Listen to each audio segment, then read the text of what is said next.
History remembers many conquerors, but only one of them built the largest empire the world had ever seen. Before the age of 30, he never lost a battle. He marched his army across 3 continents. And by the time he died, his empire stretched from the mountains of Greece all the way to the edge of India. His name was Alexander the Great, but his story is not just about conquest. It's about ambition, genius, brutality, and a mystery that historians still debate today. How did a young king manage to defeat the most powerful empire on earth? And what really happened the night he died in the ancient city of Babylon? This is the story of the man who tried to conquer the world. Alexander was born in 356 BC in the kingdom of Macedon. His father, Philip II of Macedon, was one of the most brilliant military leaders of his time. Philip had transformed Macedon from a weak northern kingdom into a rising military power. But Alexander's mother, Olympias, believed her son was destined for something even greater. Legend says she told Alexander he was not the son of Philip at all, but the son of Zeus, king of the gods. Whether Alexander believed this or not, one thing is certain. From a young age, he believed he was meant for greatness. At just 13 years old, his father hired one of the greatest minds in the ancient world to teach him, the philosopher Aristotle. Under Aristotle, Alexander studied philosophy, science, medicine, literature, and politics. But while he loved learning, what he loved most was war. In 336 BC, everything changed. King Philip II was assassinated. Suddenly, at just 20 years old, Alexander became king of Macedon. Many believed the young ruler would be easy to overthrow. Rebellions erupted across Greece, but Alexander responded with shocking speed. He marched south, crushed the rebellions, and destroyed the rebellious city of Thebes as a warning to the rest of Greece. The message was clear. The young king was not weak, he was dangerous. With Greece under his control, Alexander turned toward the greatest prize of all, the mighty Persian Empire. At the time, Persia was the largest empire on earth. It stretched from Egypt to Central Asia. Its king, Darius III, ruled millions of people. Alexander had around 40,000 soldiers. Persia had hundreds of thousands. By all logic, Alexander should have lost. Instead, he did the impossible.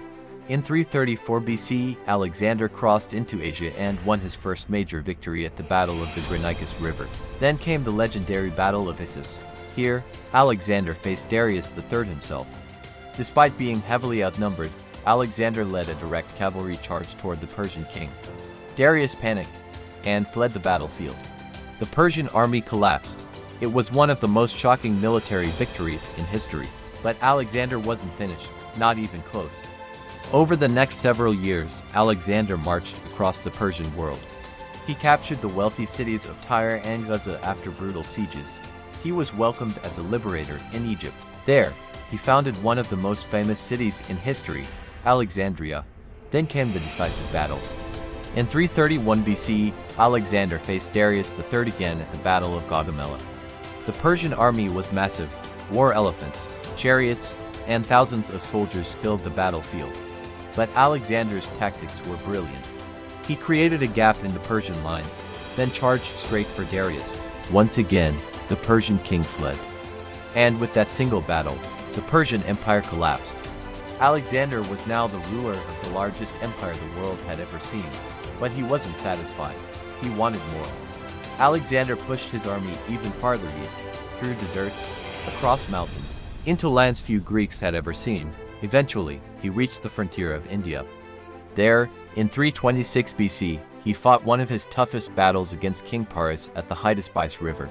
For the first time, Alexander faced war elephants. The battle was brutal, but once again, Alexander won. However, his army had reached its limit. After years of marching and fighting, the soldiers refused to go any farther. Reluctantly, Alexander turned back. For the first time in his life, he had been forced to stop conquering. In 323 BC, Alexander returned to the great city of Babylon. He was just 32 years old. He had plans for even greater campaigns, Arabia, perhaps even the Western Mediterranean. But those plans would never happen. One night, after a banquet, Alexander suddenly became ill. For nearly 2 weeks, his condition worsened. Then, the greatest conqueror of the ancient world died, just like that. No one knows exactly why. Some historians believe it was malaria, Others suspect poisoning. The truth remains one of history's greatest mysteries. In just over a decade, Alexander transformed the world. He spread Greek culture across 3 continents. He founded dozens of cities. And he created an empire unlike anything the ancient world had ever seen. Yet the empire he built did not survive long after his death. Without him, his generals divided it among themselves, but Alexander's legend never faded. More than 2,000 years later, he is still remembered as one of the greatest military leaders in history, a king, a conqueror, and a man who, for a brief moment in time, almost conquered the entire world.